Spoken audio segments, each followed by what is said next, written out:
Hey everybody, it's Mr. Greenling13 here with another Creepypasta reading. This one is called Impending Doom.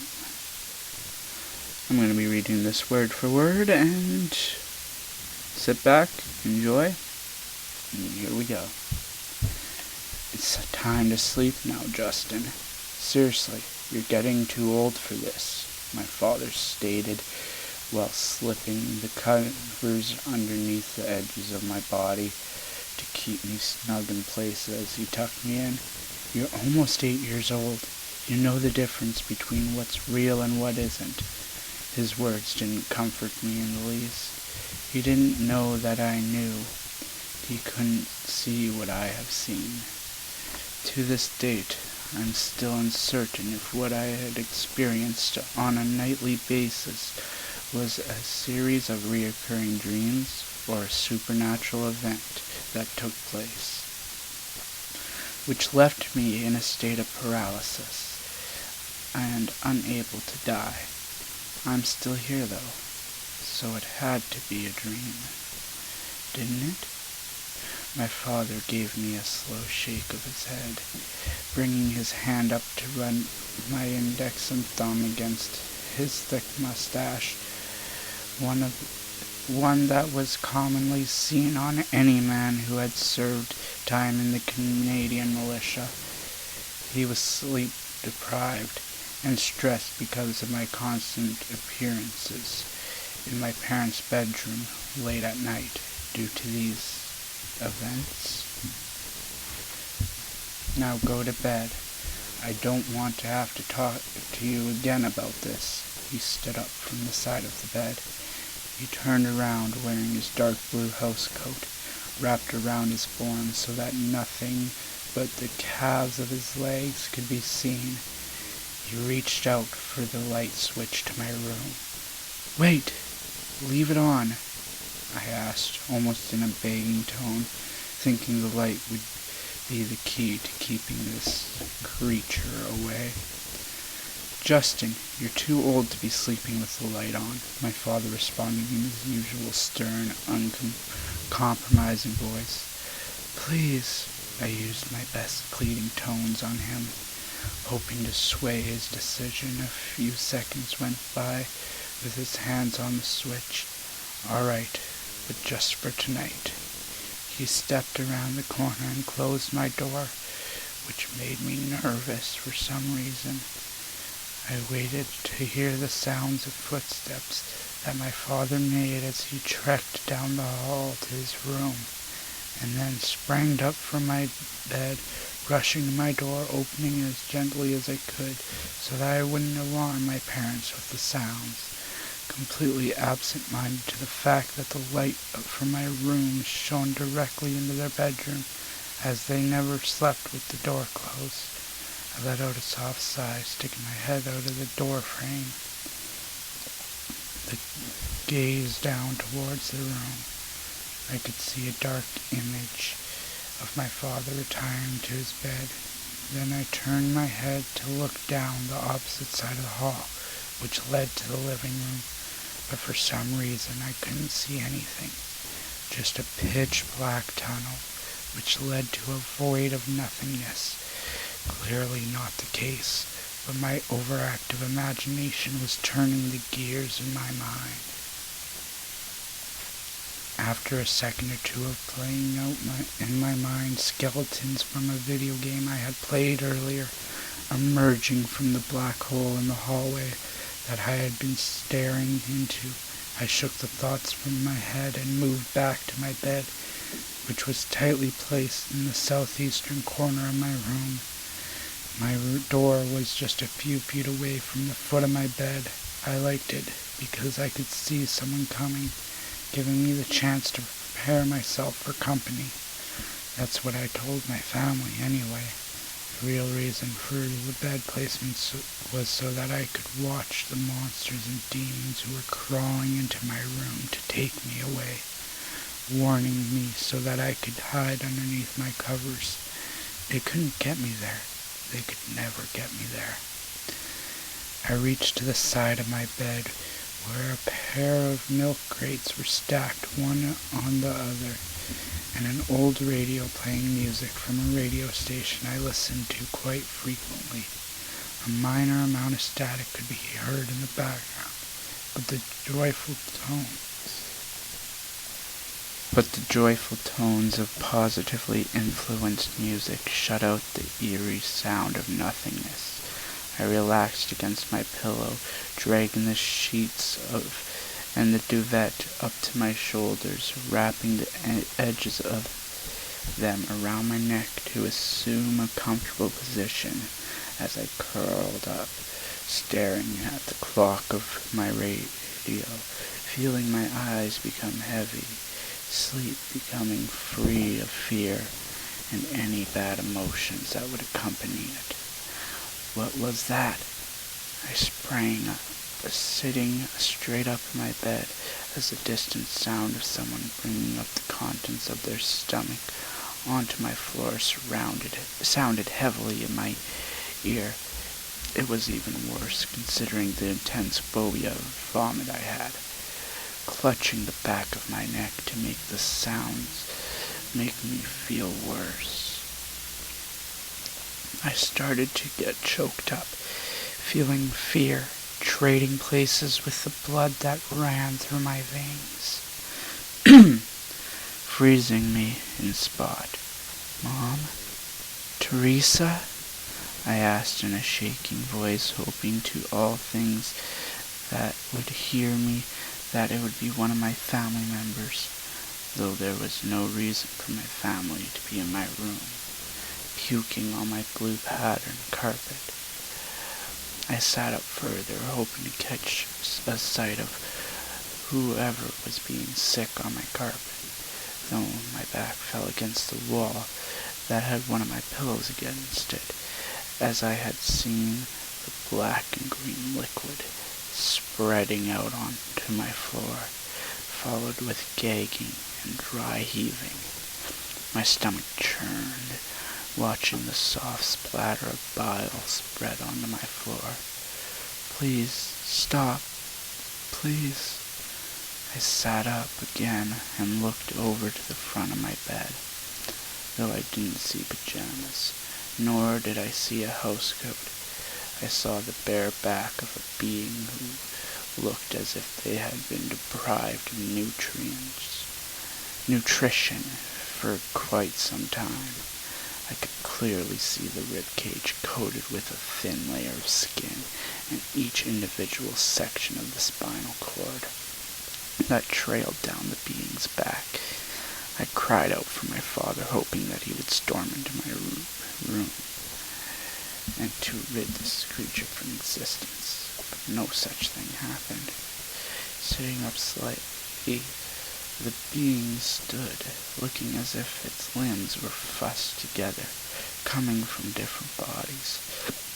Its mouth wide across its face, gaped with a smile, thin rows of ivory spikes, still coated in that black and green liquid.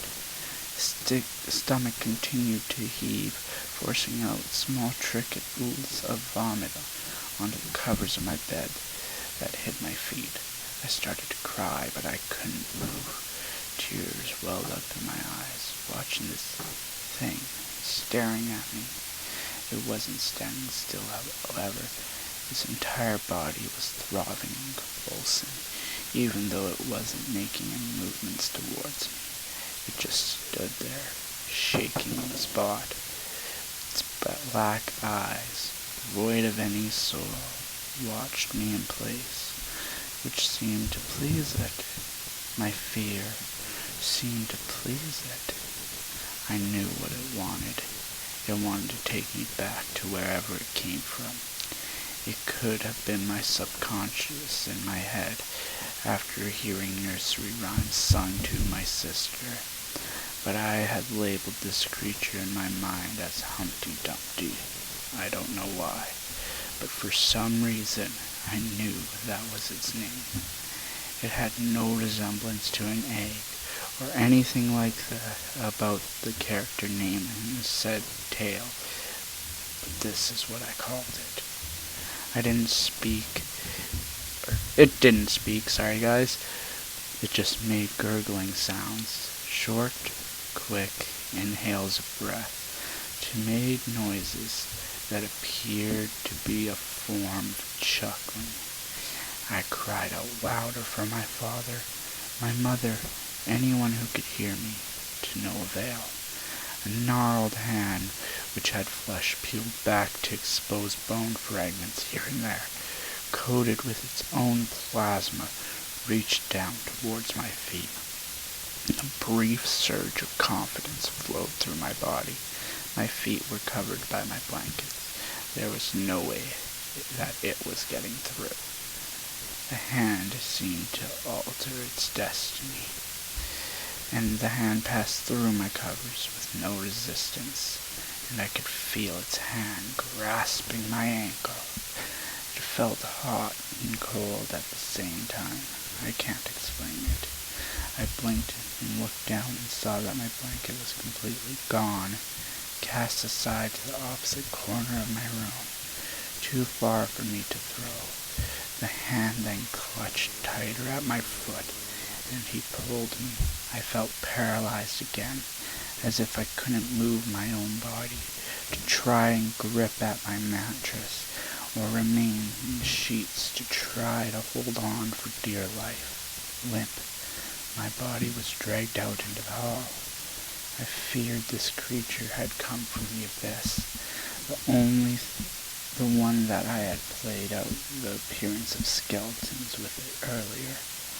No, oddly enough, the being who was taking me from my bed had turned to begin dragging me down towards my parents' room. What was going on?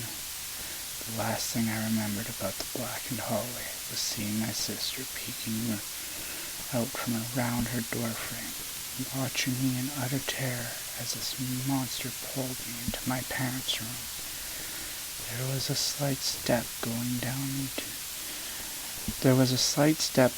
downwards into my parents' room, and the back of my head cracked against the floorboards. I let out a yelp of pain which seemed to awaken my parents as both of them sat up from their beds in synchronization. I turned my head, crying hard and reaching out for them, trying to express that I needed their help, but they just watched me, completely still with smiles painted across their faces. I was so confused. Their wooden floors started to crack, and I could feel warm liquid soaking to the back of my pajama pants and shirt. Sorry guys, just a second. My computer's... Alright guys, sorry about that. My computer decided to act up for a quick second. Anyway, I got it fixed now. Well, where were we? Alright. There, wooden floor started to crack, and I could feel warm liquid soaking into the back of my pajama pants and shirt. I turned my attention back to the hand that was grasping my foot, only to see that somehow, regardless of physics, my ankle was being pinched between two floorboards and was slowly being pulled downwards. I screamed as loud as I could, watching the blood pumping out of the wound on my leg, as my flesh and bone continued to be drawn down into the floor. I cried out for my parents, who, when I looked, were still staring at me, though their bodies were shaking and their lips pursed to a grin, had spread slightly, showing teeth, while watching me become sucked down between the gaps of their floor. I kept crying, looking above myself, seeing my sister stand in the doorway, the only person who actually looked like they gave a damn about what was happening to me. But she wouldn't advance, nor would she say anything. She would just watch in horror as my body continued to slide into the crevice of the floor. Please, help me. She couldn't hear me. My entire lower body was consumed into the cracks, and I could only look down at my waist as it kept sinking, as if I were in quicksand. The pressure of blood building up made my eyes feel like they were swelling. I couldn't take this much longer. I opened my mouth to cry out again, and as my stomach was claimed by the wood, though all that came out was a heavily flowing river of blood that was forced from my lower body to erupt from my mouth, followed by my eyeballs popping out of place due to pressure inside my body. Blood flowed from my mouth. Nose and eye socket felt like a faucet was turned inside out of my cranium. My body was consumed completely, and the evidence of blood on the floor was absorbed into the grain of wood, leaving absolutely nothing behind.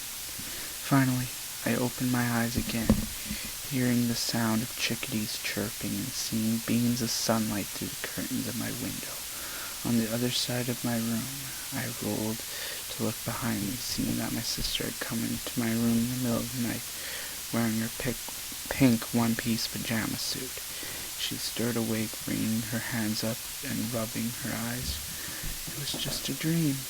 I sighed in relief and sat up on the edge of my bed. I'm sorry, I couldn't stop him, expressed my sister in a groggy, sleepy voice. What?